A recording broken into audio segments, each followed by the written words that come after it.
So guys, in this video, I'm going to show how incredible generative fill AI is in Photoshop. Now, for example, if you have an image where you need to fill in some portions, like this image, I would need to fill in the right and the left side. But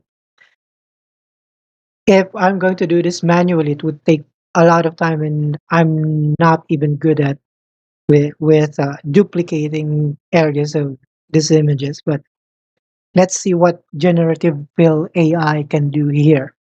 Okay, let's try to highlight this area. And on the right side, you're going to do this. We're going to do the same. Now we need a few pixels from the image because generative fill AI will determine how to fill this area using those pixels. And now what do we do next? We click generative fill. And then we don't need to place or write any prompt here.